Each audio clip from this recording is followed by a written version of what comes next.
So anyway, so thinking is the most important thing. And in my book, I talk about 10 thinking styles, but I want to share 2 with you, which are absolutely essential for you to double and triple and quadruple your money and become financially independent.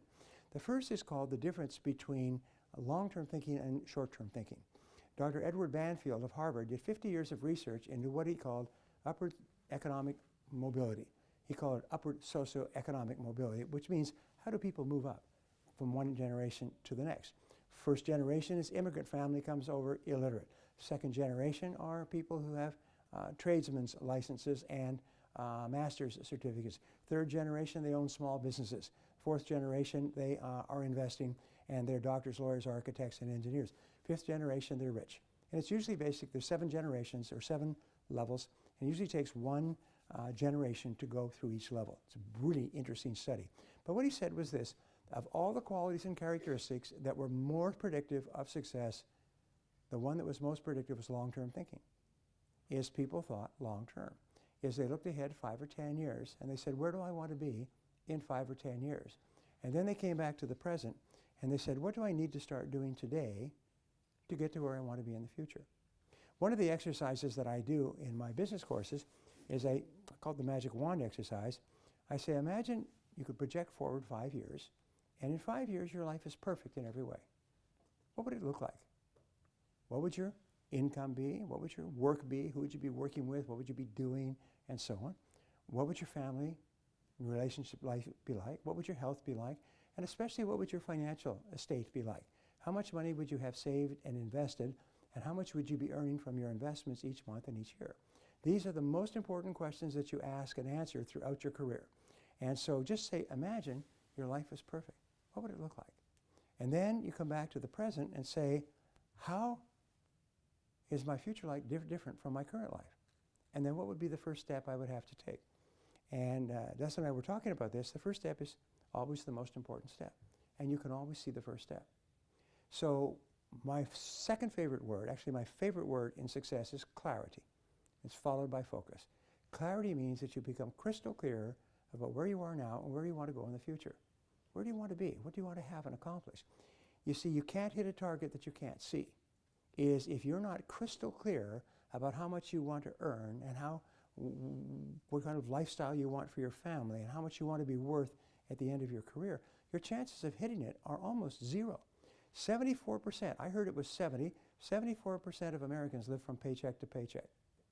We live in the most affluent society in the history of the world, and 74% of people live from paycheck to paycheck.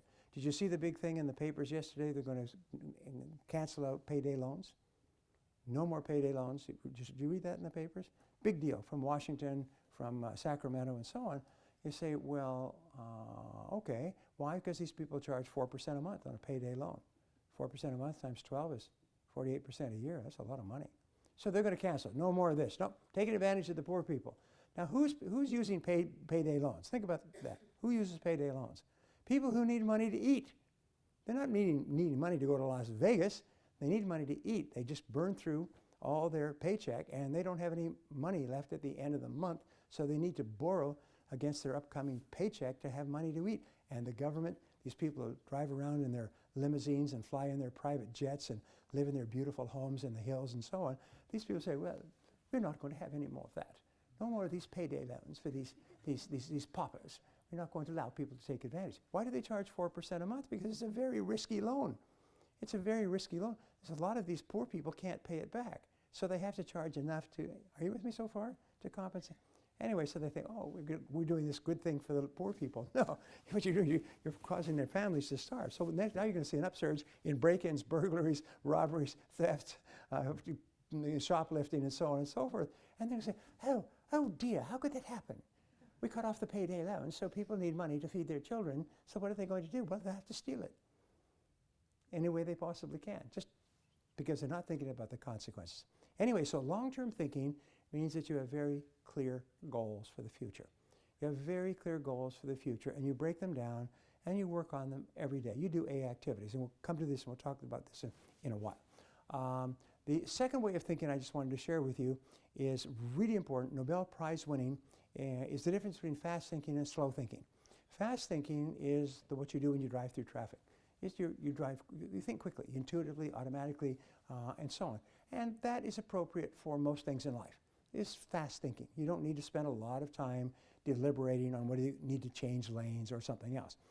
But slow thinking is what you do when you are engaging in any thinking or decision making about something that has long-term consequences. Is the career that you're going to take, the company you're going to work for, the product that you're going to sell, the person you're going to marry, the home you're going to buy or rent, or the real estate investment. These are all things that require short-term or slow thinking. You've got to really think slowly about these. And the slower you think, the better is your decision making. The better is the quality of your final decision. So here's what they found, Nobel Prize winning, is that the biggest problem with most people is they use fast thinking when they should be using slow thinking. Simple as that.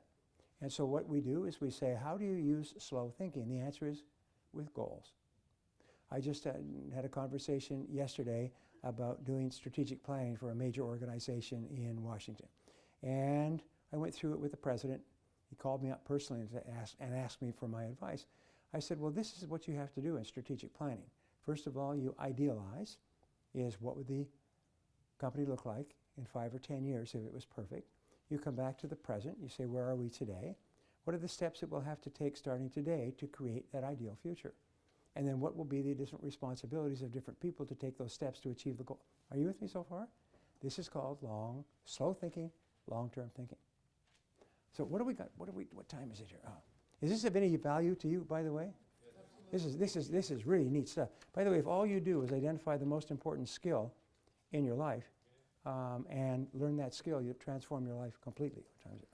It's 10:30. Look at that. Would you like to take a break? Say yes. All right. How long do we take, Dustin, how long do we take for a break? 10 or 15 minutes for the break. Which one? Come on, make a decision. Let's do 15 minutes, or 10 minutes. 10 minutes, okay. Let's take 10 minutes and then come back, and then I have a surprise for you. I've got lots of surprises for you, but I got one surprise after the break.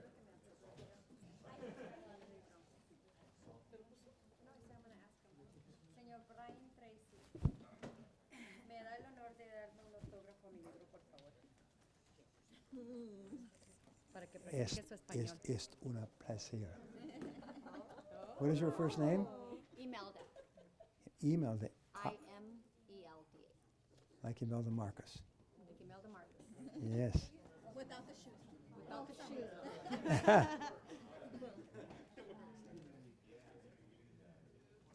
He's testing the Spanish. French, merci Muchas beaucoup. gracias. Of course, of course. By the way, if anybody wants to take a photograph or anything, this is your time. This is your opportunity. I am at your service. Okay. I'll take 3, 4, and you can hold the rest.